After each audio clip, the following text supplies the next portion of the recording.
Welcome to another video of the Demos interview series. Today we have very distinguished guests with us here. We're going to be speaking with Fruzsina, Orosz Gardos and Zoltán Szente. And with me I have Balázs Fekete, all of them from the Institute for Legal Studies of the Center for Social Sciences, which coordinates Demos. Balázs. And yesterday and today there has been a big conference on basically constitutional interpretation and populism. You've been the two main organizers.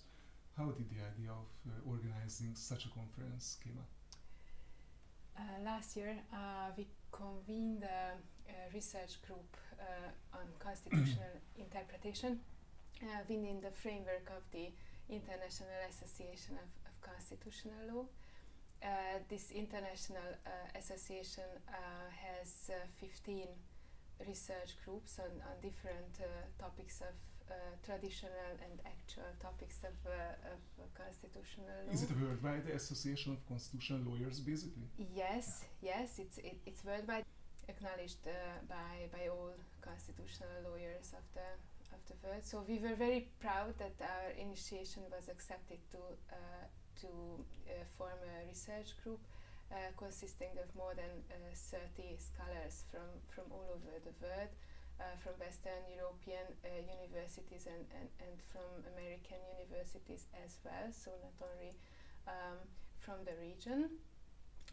And we were planning a very strong kickoff meeting for the research group, and as in these years and specifically from the end of last December, we have huge projects on populism. Now this is centered in the Demos project, democratic efficacy, varieties of populism in Europe, the Age 2020 project that are led by the Center for Social Sciences. We thought that maybe it's a good opportunity to join our interest.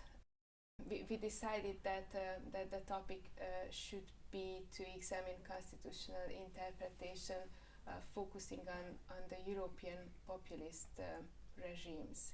We wanted to know if there are new methods of constitutional interpretation in these countries, if these are developed by the judiciary or by the constituent powers or by the legislative powers, and we wanted to compare the populist regime's constitutional interpretation with the non-populist regimes. Can you mention some key names who came and gave a talk during the conference, the 2 days?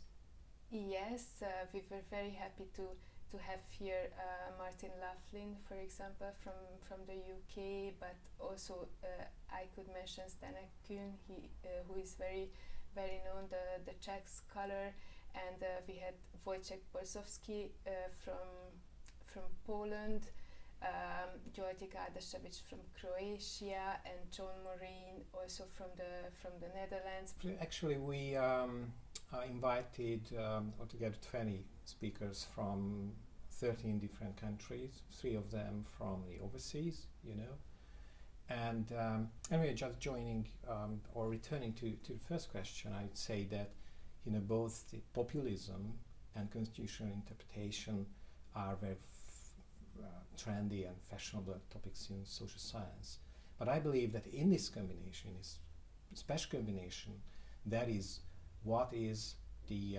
populism, what is the effect of populism on constitutional interpretation is completely new and very specific topic, and relates to an unrevealed area of constitutional theory. And I believe that fortunately it proved to be quite attractive topic for these leading scholars to come Budapest. What are some of the conclusions that you take from this very trendy topic that you just mentioned? It's a really hard question in a way. Our original idea, and still it is our intention to publish an academic book, published by renowned or famous international publishing housing, and so that's the final aim. this project?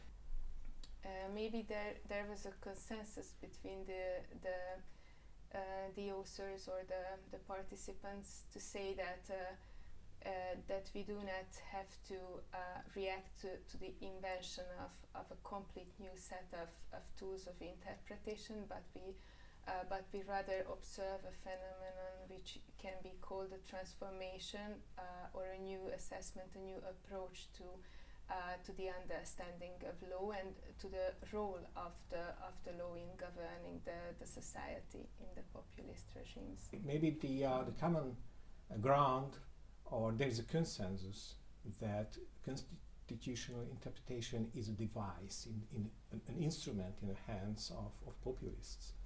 But beyond this compromise or consensus, maybe there are two leading schools. The first regards constitutional interpretation as a technique, a technique to go through a parliament or constitutional court or judiciary political intentions, while other scholars think that the process is to reinterpret so-called substantive constitutional values and constitutional institutions rather than to use or to invent new techniques of the interpretation of the constitutional text. What do you think? What can be, or what may be the added value of this conference to the entirety of the Hungarian legal scholarship?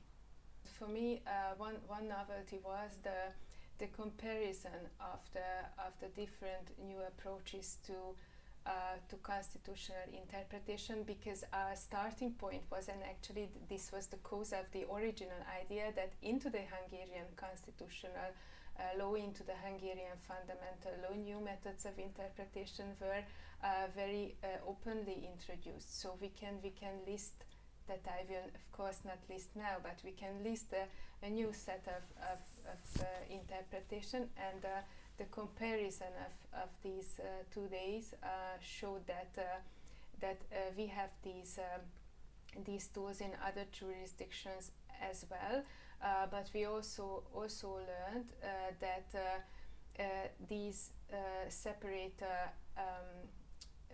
methods of interpretation are used in distinctive cases completely differently in the different jurisdictions. We cannot count on the migration of constitutional ideas and the borrowing of the certain concepts and the foreign understanding in order to understand the specific Hungarian case, because in the different European and other jurisdictions, the interpretation and use of these methods are completely different.